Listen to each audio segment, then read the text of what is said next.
Hi everyone, this is Editor of Child with Books of Child, and we're back with the 100 Simple Secrets of Successful People by David Niven Ph.D.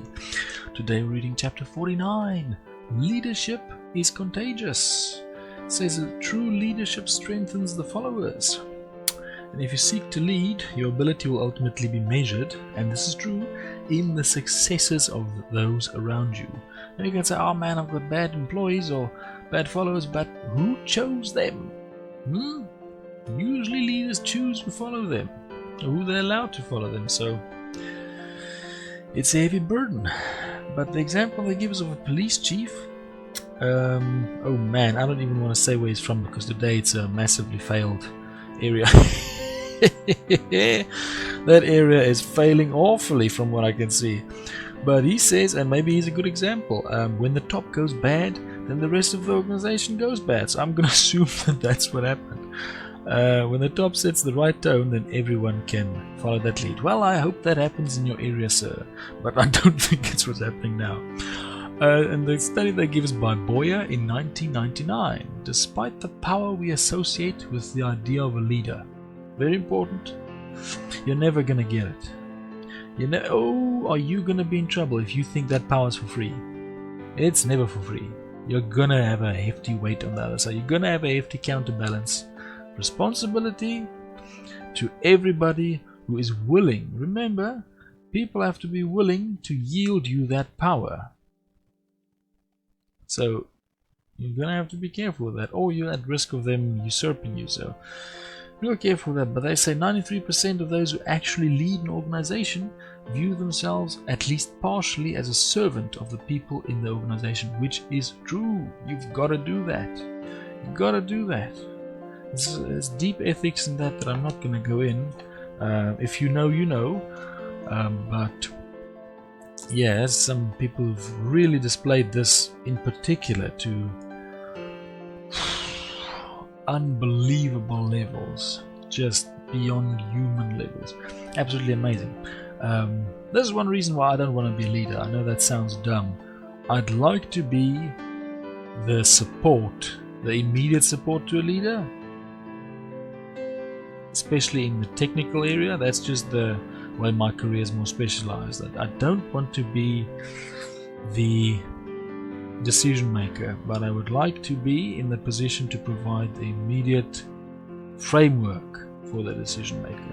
That's just me thinking to my strengths, as at least from an organizational standpoint. And I've been actually told this by people who've been in leadership positions over me. They told me, hey man, I think you should go into that particular managerial position simply because that seems to suit your skill set.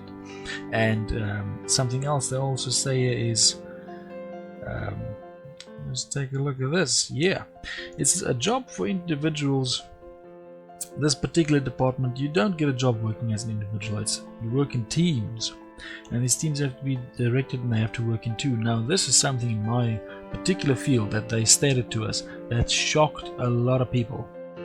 We got into those classes and lecture halls.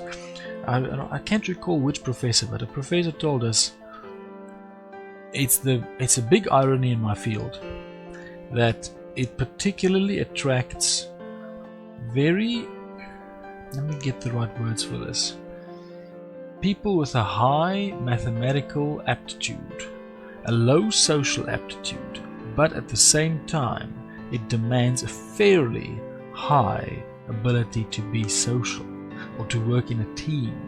And that shocked a lot of people because that's not what they had in mind when they started their studies. And I will bear witness to this. More than a decade of working in the field, that is 100% true. My field is massively into teamwork, collaboration with all sorts of other departments, despite being heavily focused on mathematics and being very attractive to introverted, non-social people. It's a great blunder and a great irony, but I must say it works out quite well at the end of it. And that's leadership, because you're going to have to learn to work with people and make that leadership contagious.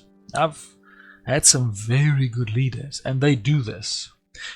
I know, love him or hate him, but I remember an audiobook by Donald Trump where he said, The people you want to keep. He gave a lot of examples of people you want working for you, but one of them was people who viewed the assets of the organization or the finances of the organization as their own. Now, not in the sense of stealing stuff, but in the sense of they bared responsibility for them at such a level that it was similar to their own household finances.